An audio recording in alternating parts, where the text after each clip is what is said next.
Hi and welcome to Easy Fishing.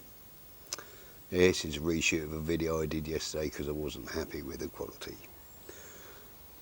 Right, subject, pole floats for commercial fishing. Now, here is what I carry with me.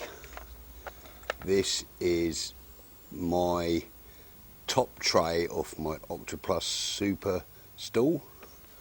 Holds 19 winders. There are 2 floats on each winder, which gives me 38 floats, which is more than enough. Now, I have a whole shed full of boxes of pole floats that I've bought over the years. I think I must have tried every manufacturer's pole float, and I have now settled on only using Drennen floats. Why do I only use Drennen floats? Because in my opinion they are the most robust and well designed floats. And yes, I've tried floats from bespoke float manufacturers, but they still don't match the Drennens. Quick reason why I like the Drennens. Drennen were the first people to introduce pole floats, crystal, like their wagglers, clear plastic bodies, absolutely superb and virtually indestructible. The other reason is their balsa bodied floats have double wound spring eyes which can't trap your line. They're set on a strengthening spigot inside the tip, so they're very strong. And probably more important than anything else, the float bodies are painted with a kind of eggshell paint. I don't know what it is, but I do know it's incredibly hard wearing, and I've yet to groove it, and some of these floats I've been using for over a year.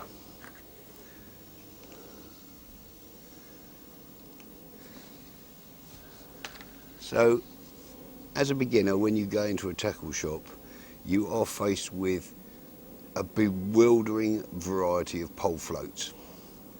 Now, I have been pole fishing for 40 years now, and I think I've pretty much worked out what it is you actually need as opposed to what you want or people tell you need. So I'm going to just give you a quick run through of the patterns that I use. So, first of all, the Drennen margin crystal. Carry these in 2 sizes, 0.5 and 0.2 grams. They are an incredibly useful float. They will cover everything from water up to about 6 feet deep and down to shallow work, either in the margins or in open water. Have a nice thick bristle on them, a double wound spring eye, and a good stable strong fiberglass stem. They're not indestructible, no pole float is, but I have managed to shut one of these in my lid. It creased it, but it didn't break and it didn't leak. So that's my first one.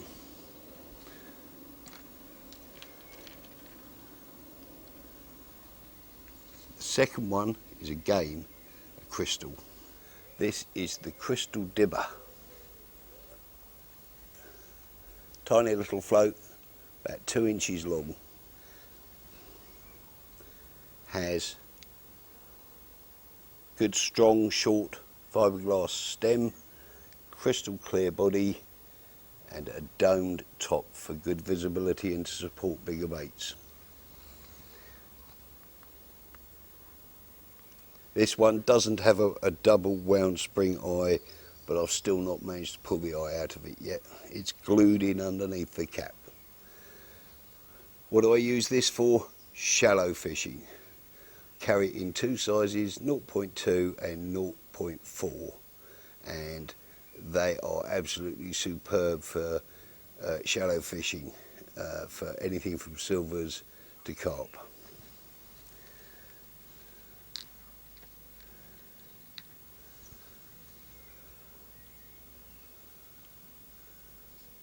The next one is an inline crystal dibber. Again, a small stubby dibber, but this one's a little bit different. It's an inline. The line runs down through a hole in the top of the cap and out through the base. Again, very small, has a strong fiberglass stem, and they're virtually tangle free. What do I use these for? For suspending bigger baits. A 0.2 will support an 8mm pellet. I carry them in 0.2 and 0.4 just in case, on the off chance I should want to use a really big bait. Double worm, double corn, 10mm pellet even. They can be fished in the margins quite successfully, where their buoyancy prevents fish from dragging them under all the time like you might do with a bristle, and in open water. They're also an incredibly useful float if you are helicoptering a rig, i.e. spinning it over so it lands with the splash when you're fishing shallow, because they are incredibly tangle free. Really robust. Next float. I like fishing for silverfish when I'm on commercials a lot, because there are days when the carp aren't feeding. So I like a Drennen AS3. This is the AS3. It's a slim bodied with a hollow bristle, a double wound spring eye and a carbon stem.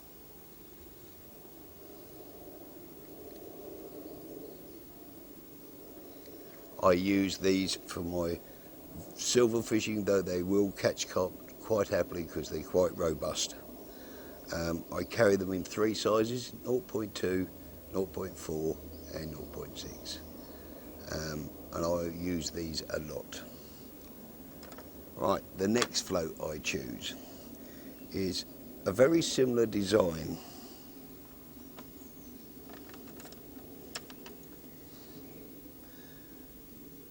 The Carp 5.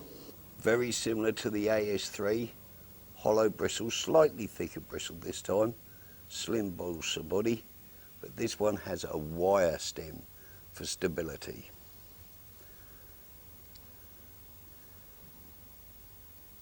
You can use it for carp or silverfish when the conditions are not quite as good, or you want to present a bait on the bottom, because a wire stem is more stable, cocks quicker, gets the bait down, sets the float settled quickly. An incredibly useful design. You can use them for carp or silverfish. I carry these in, again, the same range of sizes, 0.2, 0.4 and 0.6, but I also carry them in a much larger one, a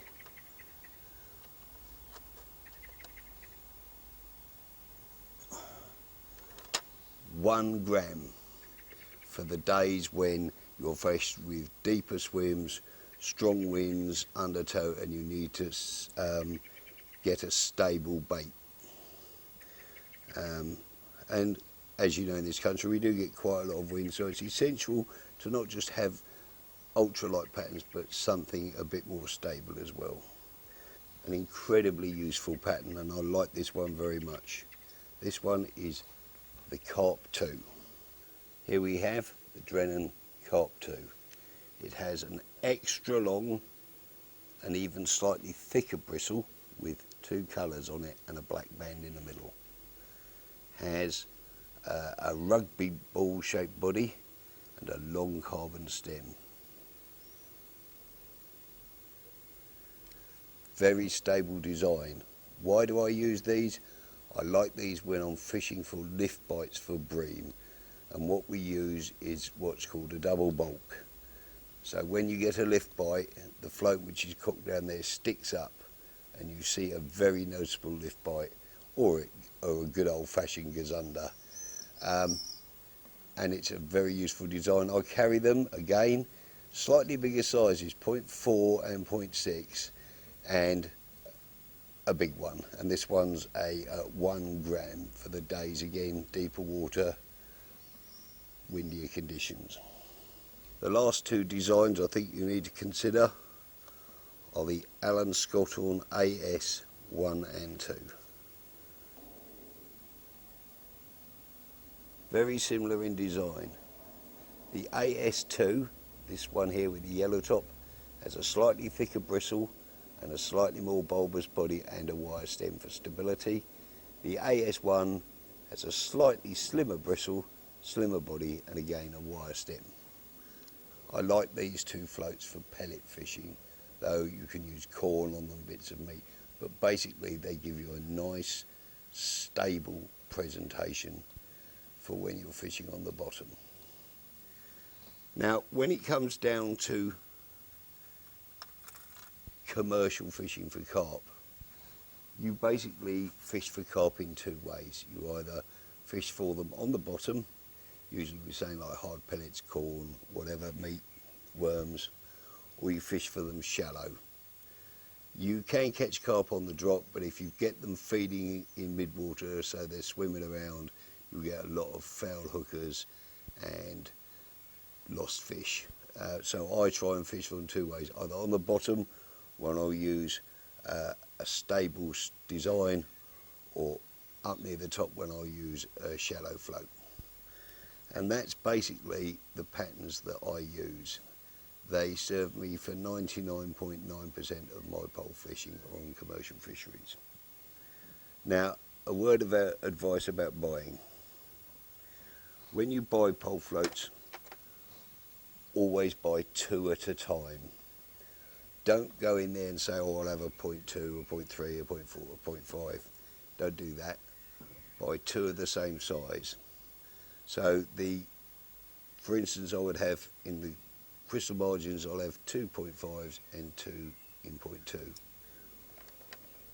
It's essential to have duplicates. There's nothing worse than getting onto a run of fish, getting a ping off and a tangle or whatever, and not having a duplicate to hand. And this goes for all my designs. So you don't need many patterns. Now if you're on a really tight budget, I would recommend you go for the crystal margin, because that will fish shallow and up to about 5 or 6 feet deep. The AS3s for silverfish, and possibly the AS2 or 1 for deeper stable water, and again a Carp 2 for when it's really rough. And that's it. So you don't need many designs and you don't need a huge amount of patterns. Now when you're watching videos, you'll see the top anglers and they have trays upon trays upon trays of different floats. Now to be absolutely honest, you don't need that. If they're being honest, and some of them are, they will tell you that they have mostly settled on 2 or 3 patterns which they virtually use exclusively because they know what works. And if you keep your choices limited, you'll make fewer mistakes, you'll catch more fish, and you'll learn to catch more fish. And that is the whole object of the exercise. There's not a lot else I can say. You don't need a huge amount of patterns. Again, I must repeat this. I mean, this little winder tray here holds 38 floats. How many do you really need? You know, so there you go. I hope this has been useful to you, and the reason I'm doing this is because hopefully when this weather settles down, I'm going to get out on a commercial where I should be fishing probably the short pole. So I just wanted to give you a run through, because I do see a lot of people buying an awful lot of the wrong floats. I see people buying floats that just destroy themselves at the end of just one session. Sometimes they don't even last a session, and for me that's false economy. The Drennen floats are really no more expensive than any others, but their quality makes them stand out. And there we go. So I hope to catch up with you very soon. So bye for now, and tight lines.